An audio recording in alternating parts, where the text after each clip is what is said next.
programs, it is our legitimate duty of the democratic country to spend money. కదండి, ప్రభుత్వం కూడా పెరుగుతున్నటువంటి సంక్షేమ పథకాలకి ఖర్చు చేయాల్సి వస్తూ ఉంది.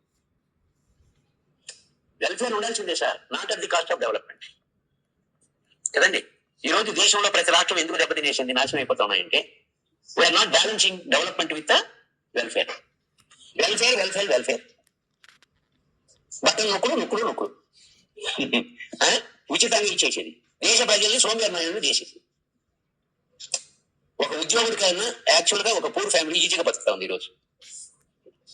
అంటే ఎకనామిస్ట్ గా నేను చెప్పకూడదు అన్నమాట, నిజమబద్ధం అండి. ఒకే ఇంట్లో ఒక వితంతం ఉంది, ఒక ముసలోడు ఉన్నాడు, ఏమండి ఎన్ని ఉన్నాయి కదా. మళ్ళీ వయసు అయిపోయిన ఇప్పుడు మళ్ళీ ఒక ఆంధ్రప్రదేశ్ గవర్నమెంట్ చంద్రబాబు నాయుడు ఏం చేసింది, 50 సంవత్సరాలు ఉంటేనే ఇచ్చేమను. ఇంతకుముందు 60 సంవత్సరాలు పైన 50 సంవత్సరాల వాడికి ఇవ్వమన్నాడు ఇప్పుడు కొత్తగా. అంటే ఏంటంటే ఇంట్లో ఉండేటువంటి వాళ్ళకి అందరికీ అట్లా ఉండగా మళ్ళీ ఇంకోటి ఏంటంటే పీడిఎస్ ఉంది కదా, పబ్లిక్ డిస్ట్రిబ్యూషన్ సిస్టమ్, వ్యాధి నిండా ఎత్తుకొని వచ్చి ఇచ్చేస్తారు. అది కూడా ఇంటి దగ్గరికి వెహికల్ ఈడిలోకి వస్తుంది, వెహికల్ వచ్చి ఇచ్చేస్తారు. తినడానికి అన్ని ఉన్నాయి, ఇంట్లో ఉండే వాళ్ళ ఖర్చులకు అంతా సరిపోతా ఉన్నాయి. ఏదో వాడికి 1 ఎకరానో 1/2 ఎకరానో ఉండదు అనుకోండి, దాంట్లో కూడా ఆహార ధాన్యాలు ఇతర వాటి కూరగాయలు ఇట్లు అన్ని ఆడేసుకుంటాడు. వాడు ఇంకేం కొంటాడండి, సోపులు ఆయిల్స్ ఇట్లాంటి తప్ప ఇంకేం కొనడు కదా.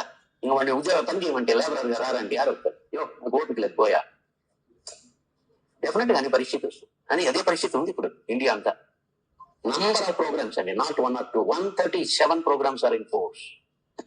విపరీతంగా ప్రజా సంక్షేమ పథకాలు పెరగడం వల్ల కూడా దానికి కావలసినటువంటి వ్యయానికి సరిపడా ఆదాయం లేనందువల్ల, పన్నుల ద్వారా పన్నేతర రాబడుల ద్వారా వచ్చే ఆదాయం చాలనందువల్ల రుణం చేయవలసి వస్తుంది.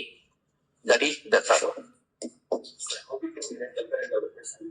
ఏమండి అప్పులే అదే కదా చేసేది. దట్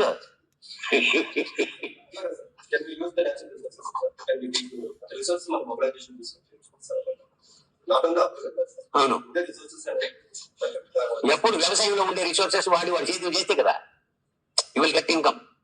ల్యాండ్ రెవెన్యూ వస్తే కదండి, ముందు వాడు has to cultivate the land and get the product కదా, వాడు ఉత్పత్తి చేసే ఆదాయాలు రావాల. ఇండస్ట్రీ డెవలప్ అయ్యి ఇండస్ట్రీస్ ఇన్కమ్ పెరుగుతా ఉంటే కార్పొరేట్ ఇన్కమ్ వస్తుంది.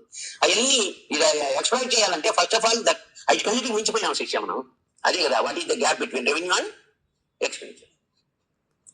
మనకు వచ్చే రాబడులు మనం వేయాల కన్నా చాలా తక్కువ, నాట్ మ్యాచింగ్.